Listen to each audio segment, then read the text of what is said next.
Halo semuanya, selamat datang kembali di Kilas Sinema. Lama ya kita tidak bersua. Semoga kalian semua sehat selalu. Kali ini Rara akan membahas sebuah film yang berasal dari India, yang mana film ini diangkat dari kisah nyata loh. Menceritakan tentang seorang wanita bernama Malti yang mengalami kerusakan wajah akibat siraman larutan asam. Hal itu membuat Malti merasa putus asa dan depresi. Namun, ia tetap mencari keadilan atas tindakan kriminal yang diterimanya. Lantas bagaimanakah Malti mampu berjuang dan bertahan hidup atas apa yang telah menimpanya? Dan sebenarnya, siapakah yang melakukan penyiraman larutan asam tersebut? Oke deh, tanpa basa-basi lagi, langsung aja kita simak filmnya.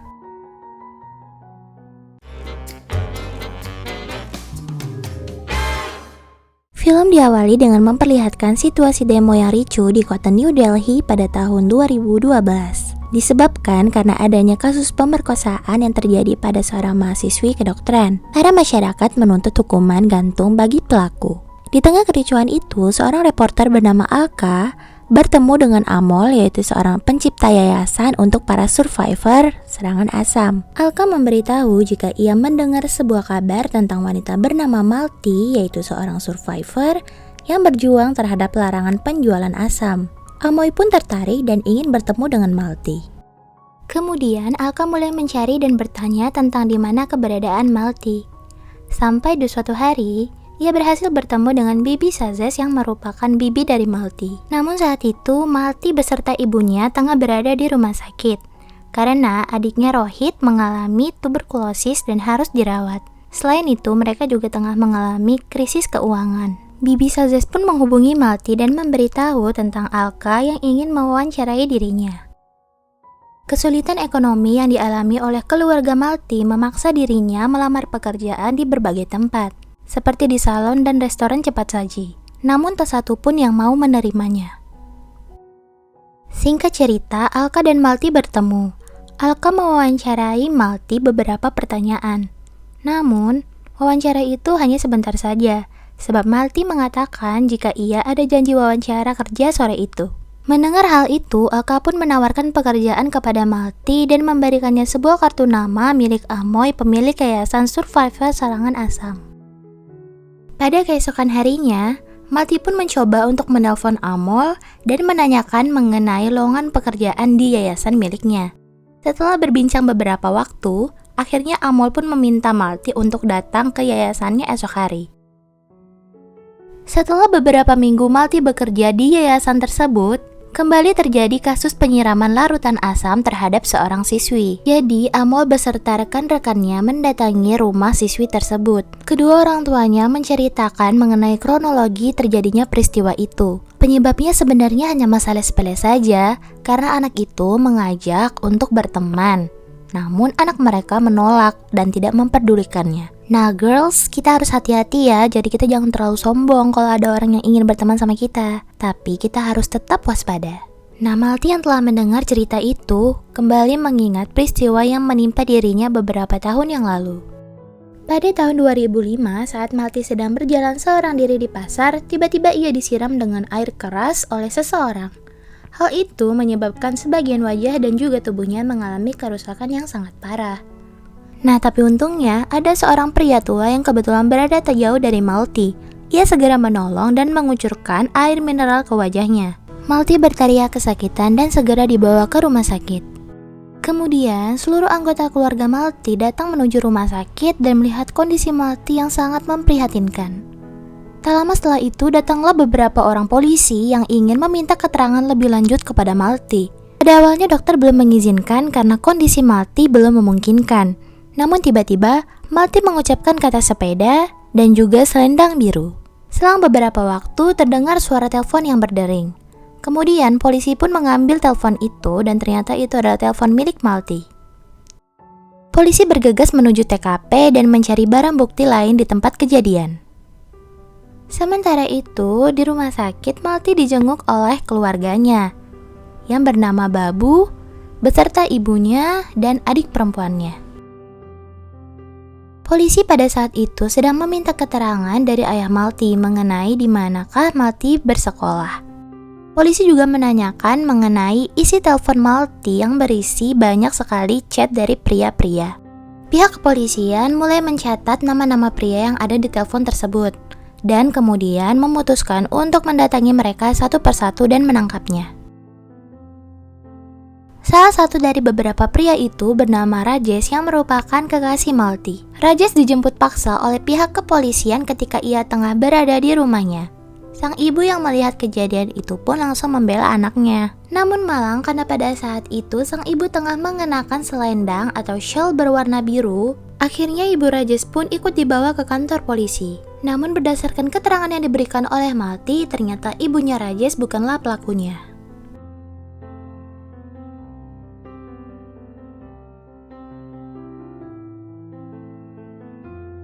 Sementara itu, Rajesh yang tengah diinterogasi oleh pihak kepolisian tidak mengaku bahwa dia adalah kekasih dari Malti.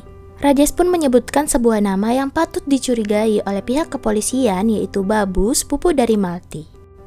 Akhirnya Babu dimintai keterangan oleh pihak kepolisian dan polisi juga memeriksa telepon genggam milik Babu. Di dalam telepon itu, polisi menemukan ada begitu banyak puisi cinta yang Babu tulis khusus untuk Malti. Polisi tidak menemukan titik terang dari keterangan yang telah diberikan oleh Babu dan Rajesh, karena keduanya saling menuduh satu sama lain. Akhirnya pihak kepolisian pun meminta keterangan lanjut dari Malti, dan Malti menyebutkan nama Babu beserta adik iparnya Babu, yang bernama Parvin.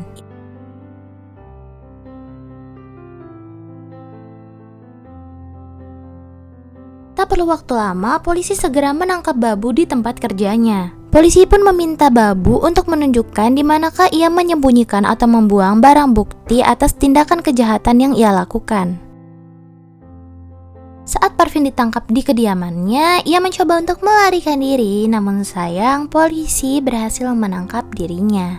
Polisi mulai melakukan penggeledahan di rumah Parvin, dan polisi menemukan sebuah selendang berwarna biru yang ia sembunyikan di bawah tempat tidur. Sementara itu, dokter sedang merencanakan untuk melakukan operasi plastik terhadap Malti sebanyak 5 hingga 7 kali operasi. Jadi, kedua orang tua Malti sepakat untuk menutupi seluruh kaca dan cermin yang ada di rumah agar Malti tidak dapat melihat wajahnya saat ini.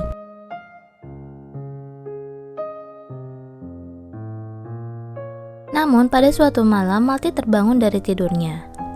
Ibunya tak mendengar panggilan dari dirinya, sehingga ia berjalan seorang diri ke arah toilet. Saat ia melihat kaca yang ditutup, ia membuka dan betapa kagetnya. Kini Malti telah mengetahui bagaimana kondisi wajahnya pada saat itu. Semenjak saat itu, Malti semakin tidak percaya diri. Ia merasa tidak ada gunanya memiliki anting-anting karena saat ini ia sudah tidak memiliki telinga. Ia pun meminta ibunya untuk membuang radio yang ada di kamarnya. Malti merasa depresi, putus asa, dan menganggap bahwa dirinya sudah tidak berguna. Sementara Babu tetap menjalankan hidupnya dan ia pun berencana untuk melangsungkan pernikahan. Mendengar nasihat dari pengacara Archana, akhirnya Malti pun mau melanjutkan hidupnya. Ia pun kembali melanjutkan pendidikannya, namun ternyata rasa percaya diri Malti telah hilang sepenuhnya. Ia memutuskan untuk berhenti dari sekolah dan memutuskan untuk bekerja menjadi seorang penjahit. Singkat cerita, persidangan hari pertama pun dimulai. Pengacara Archana membawa barang bukti berupa selendang atau shawl berwarna biru yang pihak kepolisian temukan di rumah Parvin. Awalnya Parvin mengelak bahwa itu bukanlah selendangnya, melainkan polisi yang telah menaruhnya di bawah tempat tidur miliknya. Namun hal itu dikuatkan karena sikap Parvin yang aneh yang mencoba untuk melarikan diri saat ia melihat pihak kepolisian. Pengacara Archana juga membahas mengenai tangan Parvin yang terdapat luka bakar. Meskipun Parvin mengelak dan mengatakan bahwa luka pada tangannya itu merupakan luka karena kena minyak panas, namun berdasarkan hasil forensik menyatakan bahwa luka itu disebabkan oleh larutan asam atau air keras, seperti asam sulfat, asam klorida, dan lain-lain. Sementara itu, Babu beserta pengacaranya meminta untuk dibebaskan dalam beberapa waktu karena ada acara penting yang harus dihadiri oleh Babu. Dengan memberikan jaminan sebanyak 100.000 rupiah, akhirnya hakim pun mengizinkannya. Uang kompensasi yang telah dikumpulkan oleh Malti digunakan untuk melakukan operasi plastik untuk perbaikan wajahnya dan juga para survivor serangan asam yang lainnya. Pada tahun 2009, tepatnya di persidangan kedua, Parvin beserta Babu ditetapkan bersalah berdasarkan dari catatan ponsel Babu yang pernah berada di lokasi pasar tersebut pada saat kejadian perkara. Basir Khan atau Babu dituntut selama 10 tahun penjara, sedangkan Parvin dituntut selama 7 tahun penjara dan mereka berdua harus membayar denda kepada Malti. Ini merupakan pertama kalinya di mana seorang pelaku penyiraman larutan asam diberi hukuman selama 10 tahun. Karena di dalam pasal KUHP di India dikatakan bahwa pelaku penyiraman larutan asam atau air keras dituntut hukum hanya selama 2 hingga 7 tahun lamanya. Setelah beberapa minggu persidangan kedua usai, kembali terjadi penyiraman air keras terhadap 2 orang wanita. Dan mirisnya mereka menerima perlakuan yang tidak mengenakan dari pihak rumah sakit karena mereka dianggap tidak mampu membayar biaya rumah sakit. Kasus serangan asam yang baru saja terjadi terhadap Pinky dan temannya mengakibatkan kemarahan publik dan juga masyarakat memaksa pemerintah untuk segera mengatur kembali mengenai undang-undang tentang penjualan asam. Setelah melewati begitu banyak persidangan, pada akhirnya Malti beserta teman-temannya di yayasan milik Amol berhasil untuk mengamandemenkan KUHP. Setelah melewati begitu banyak persidangan, pada akhirnya Malti beserta rekan-rekannya di yayasan milik Amol berhasil untuk mengamandemenkan KUHP. Meskipun penjualan larutan asam tidak sepenuhnya dilarang oleh pemerintah, namun setidaknya sudah ada kemajuan, yaitu setiap orang yang ingin membeli larutan asam harus melakukan pelaporan. Apakah peraturan baru itu cukup efektif untuk menangani kasus penyiraman larutan asam terhadap wanita? Kita lihat saja nanti. Dan untuk pertama kalinya pada persidangan ketiga, Malti memberikan kesaksiannya secara gamblang. Malti menjelaskan bahwa Babu kerap kali menggoda dan menawarkan bantuan kepadanya. Malti menghormati Babu karena telah menganggapnya sebagai kakak sepupu atau keluarga. Namun tidak dengan Babu, ia memiliki perasaan khusus terhadap Malti. Suatu hari selepas sekolah, Malti yang sedang berjalan berdua bersama Rajesh dilihat oleh Babu. Hal itu membuat api cemburu membara di dalam hati Babu. Semenjak kejadian itu, Babu mulai sering mengirimkan pesan singkat kepada Malti dengan kata-kata mesra, cinta. Bahkan Babu mengatakan bahwa ia memiliki niat untuk menikahi Malti. Malti yang merasa terganggu tidak pernah sama sekali menggubris pesan dari Babu. Sehingga Babu merencanakan sebuah rencana besar untuk membalas perbuatan Malti. Malti yang memiliki cita-cita ingin menjadi seorang penyanyi terkenal, berencana untuk mengikuti audisi Indian Idol di negaranya. Namun semua cita-cita dan harapan serta impiannya harus ia kubur dalam-dalam karena tindakan yang dilakukan oleh Babu.